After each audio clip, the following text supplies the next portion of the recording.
Eu queria convidar vocês para fazer uma reflexão. Como será que são produzidas todas as coisas que a gente consome e utiliza no nosso dia a dia? Se vocês olharem aqui ao seu redor, provavelmente tudo que está produzido aqui foi feito numa grande fábrica, numa grande indústria, numa grande máquina, que por um lado cospe milhares de objetos iguais, e pelo outro, ela cospe milhares de toneladas de rejeitos que a gente não sabe muito bem o que fazer com eles depois. Será que não dá para fazer diferente? Como indivíduo, o que a gente poderia fazer para mudar o jeito que as grandes indústrias podem fabricar os seus projetos? Por conta da minha posição ou da minha iniciação no movimento maker há uns 5 anos, eu aprendi que a gente pode fazer muito. E eu queria dividir aqui com vocês essas ideias, começando contando uma história. Em 1994, eu li uns livros de um cara chamado Eric Drexler, que é um cientista do MIT e um dos pais da nanotecnologia. O Drexler escreveu num desses livros, ele fazia previsões e cenários incríveis sobre como que seria o futuro da humanidade com o desenvolvimento da nanotecnologia. Uma das coisas que mais me causou impressão foi a descrição que ele fazia de como as coisas iam ser produzidas no futuro. Ele faz a descrição de uma grande indústria, onde toda a área de produção cabia num espaço um pouco maior do que uma sala de estar, e nessa sala de estar tinha uma grande piscina interligada a diversos tanques.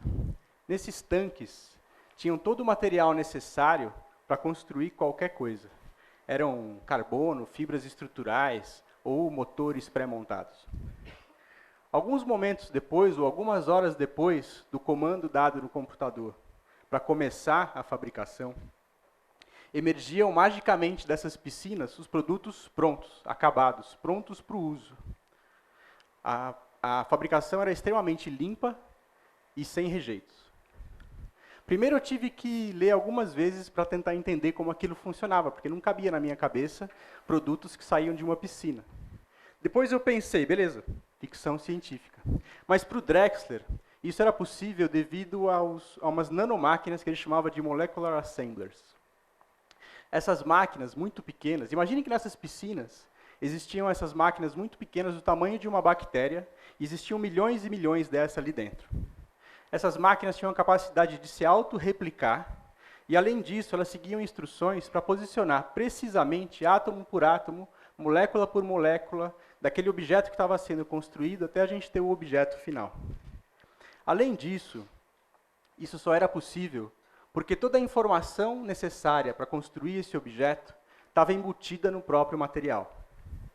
Pensando assim, é um pouco difícil de entender, mas tem uma coisa aqui que todo mundo sabe, ou todo mundo conhece, e tem um princípio de funcionamento muito semelhante.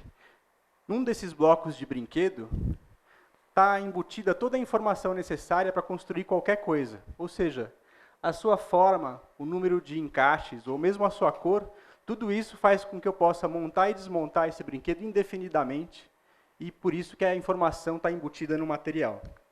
A versão mais atual da ideia do Drexler é trazer o que acontecia nessa piscina para uma máquina do tamanho de um micro-ondas, mas que seguia o mesmo princípio, pegar átomo por átomo, molécula por molécula e assim por diante, até construir um objeto físico em escala macrométrica.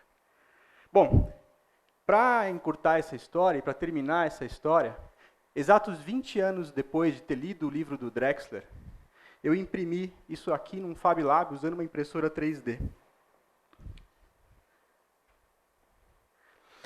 Foi no momento que eu vi um objeto físico que eu tinha modelado no computador, saindo fisicamente de uma piscina, de um tanque de resina, que eu pensei que o futuro de fato tinha chegado.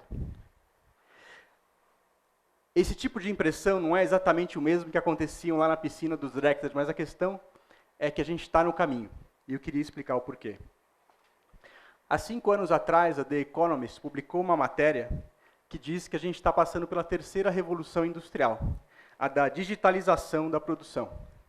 E isso só é possível por conta da disseminação e do crescimento exponencial das tecnologias digitais. Mas o que tem de novo nessa terceira revolução industrial?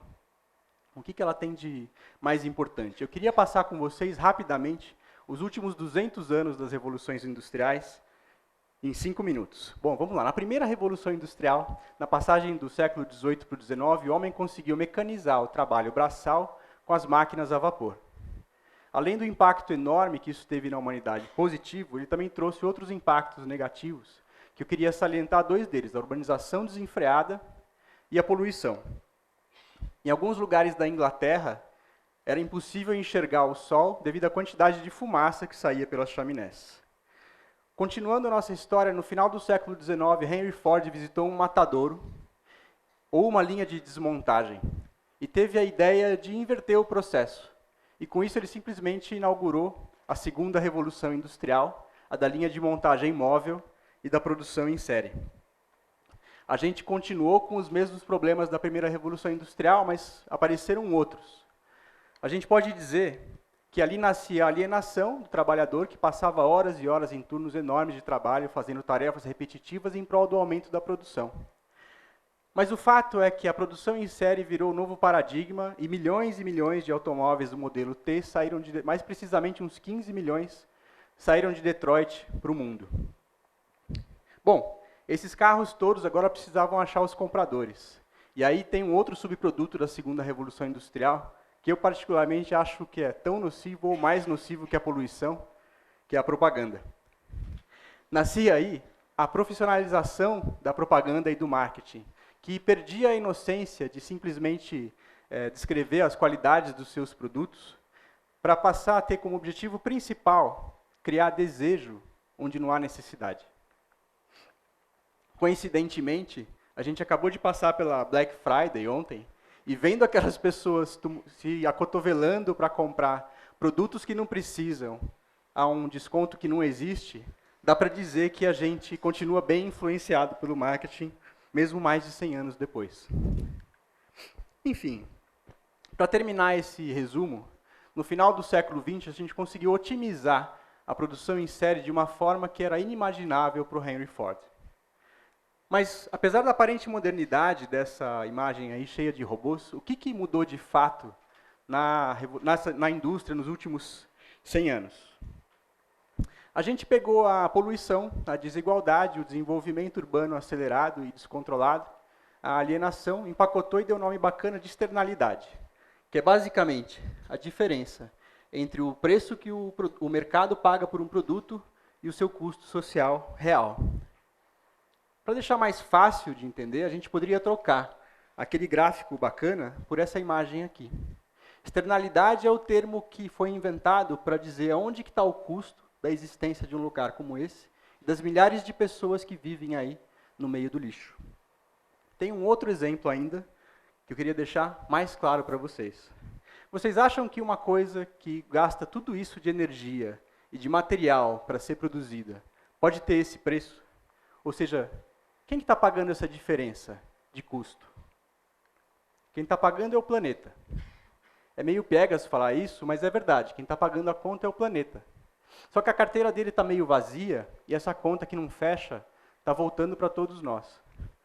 O motivo mais óbvio, ou o exemplo mais óbvio, são as mudanças climáticas que a gente está passando em função do aquecimento global. Nessa altura você deve estar se perguntando, pô, mas era impressão 3D a palestra. O que você está falando aqui de outras coisas, catástrofe, aquecimento global? Mas, pois é, eu queria chegar nesse fundo do poço aqui com vocês para a gente poder tentar entender o panorama e poder pensar juntos o que a gente pode fazer de melhor com as novas tecnologias e com as tecnologias que a gente já tem disponível. A terceira revolução industrial é aquela que traz a digitalização da produção. Ou seja, ela faz, e isso é uma mudança de paradigma real. A gente passa da produção em massa para a customização em massa. O que isso significa? Vamos relembrar que para fazer um produto em série, normalmente eu preciso de máquinas grandes e caras, que de um lado trabalham fazendo a mesma tarefa repetidamente, geralmente baseadas em moldes. Esses moldes, essas máquinas, são geralmente muito caros, e que isso tem duas implicações. A primeira é que você precisa de muito dinheiro para ser industrial e ter acesso a esses meios de produção. E a segunda é que você precisa produzir milhares e milhares de peças iguais de qualquer coisa que você faça para que o custo de aquisição seja minimamente razoável. Na fabricação digital, isso não acontece, porque eu trabalho com informação e não mais com molde físico. A máquina pode fazer objetos diferentes. E essa é a grande sacada. A impressão 3D nada mais é do que uma vedete das tecnologias que já existem por aí na indústria há mais de 50 anos. O que acontece é que, por conta da miniaturização e do barateamento, essas tecnologias passaram a ficar mais acessíveis ao público em geral. Para dar um exemplo, uma fresadora CNC, que em 1959 ocupava um andar inteiro no MIT e custava alguns milhões de dólares, hoje pode ser operada por qualquer pessoa na garagem da sua casa. Para uma impressora 3D, por exemplo, tanto faz fazer 100 xícaras iguais, ou 100 xícaras diferentes, ou 100 objetos diferentes, porque ela não trabalha com molde, ela trabalha com informação. A única coisa que importa para essas máquinas é o tempo gasto no trabalho e o material que ela utiliza. Eu posso, numa primeira impressão, fazer, por exemplo, 3 vasos diferentes. Numa segunda impressão, eu posso fazer uma prótese de mão totalmente funcional. Essa flexibilização, ou essa flexibilidade dessas máquinas é comum a todas as máquinas de fabricação digital. E elas possuem um fluxo de trabalho semelhante, que eu vou explicar aqui para vocês como funciona com um exemplo da nossa luminária aqui. A primeira coisa que eu fiz foi modelar esse objeto num programa de computador de modelagem tridimensional. Aí você pensa, tá bom, você é arquiteto, sabe mexer nesses programas, e eu não sei mexer, e não sei como que eu posso fazer isso daí. Mas não é bem assim. Hoje em dia tem uma série de programas de modelagem tridimensional, alguns muito fáceis, alguns até voltados para crianças, que estão disponíveis a um custo muito baixo, até gratuitamente. Então, ou seja, dá para aprender sim a trabalhar.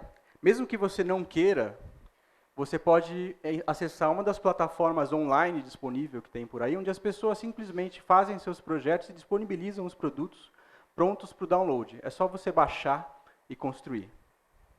Voltando para o nosso produto, eu pego esse objeto que eu desenhei no CAD, que é o desenho auxiliado por computador, e coloco num outro software, que é o CAM, que é a manufatura auxiliada por computador. Nesse momento, eu vou dizer para o computador todas as informações de fabricação que eu tenho necessidade de colocar. Então, por exemplo, eu disse para ele qual que é a madeira que eu estou utilizando, a espessura dessa madeira, qual que é a fresa ou a ferramenta de corte que eu vou utilizar, qual que é a velocidade de corte em função da madeira que eu estou trabalhando. Enfim, eu estou literalmente programando a minha fabricação nesse momento do programa. Lembra lá da história do Lego e dos molecular assemblers do Drexler? É uma coisa parecida, mas a gente ainda está falando em escala macroscópica. A partir desse ponto, o CAN gera um arquivo digital chamado G-Code, que nada mais é do que uma série de instruções que vai dizer para a máquina quando se mover, onde e a qual velocidade. Depois de todo esse processo, eu simplesmente vou mandar isso para a máquina,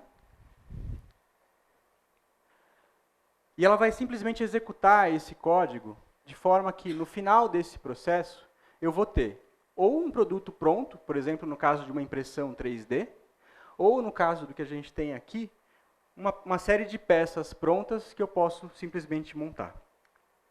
Parece banal, mas o impacto disso tudo é enorme. Imagina que uma pessoa do outro lado do planeta quisesse uma luminária igual a essa.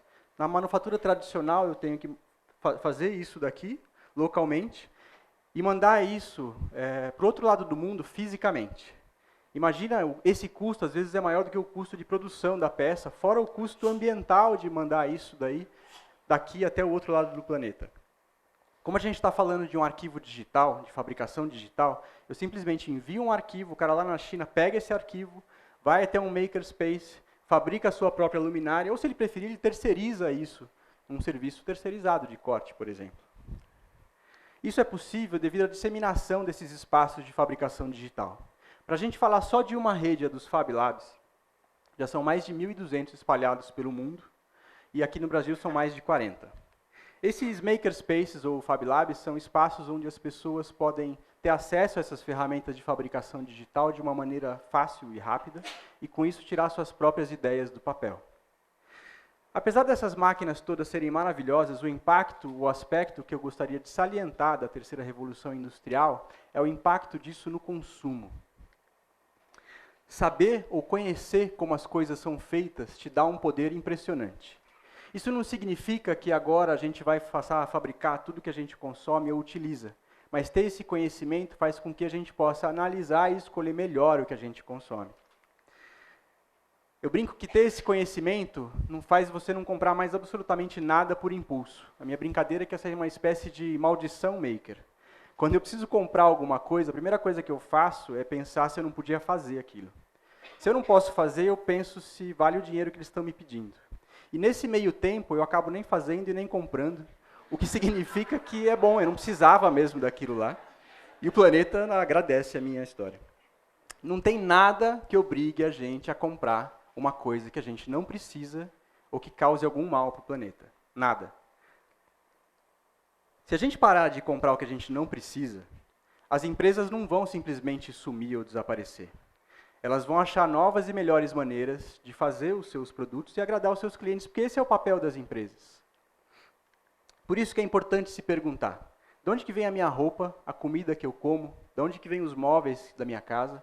Será que eles são produzidos de maneira sustentável ou eles têm uma série de externalidades também embutidas nisso daí? Eu tenho certeza que o consumismo é uma palavra atrasada, é uma realidade ultrapassada, que a gente vai ter vergonha disso muito em breve, assim como foi com a escravidão. A gente não chegou ainda no ponto imaginado por Drexler, onde toda a produção vai ser limpa e sob demanda. Mas enquanto isso não chega, é uma questão de pouco tempo, é importante a gente poder participar desses processos de democratização da informação ou democratização da produção, para que a gente possa participar mais ativamente e conquistar aí o bem mais essencial que a gente precisa para viver nesse mundo conturbado de hoje. E esse bem, ele não é um bem material. Esse bem é a consciência. Fabricando e montando esse objeto aqui para vocês, eu quis mostrar como é fácil e poder participar ativamente desse processo de fabricação das coisas. E com isso participar de forma mais ativa e consciente. Eu espero ter trazido alguma luz para vocês e o meu desejo é que a gente possa juntos poder mudar o mundo em que a gente vive utilizando essas tecnologias. Obrigado.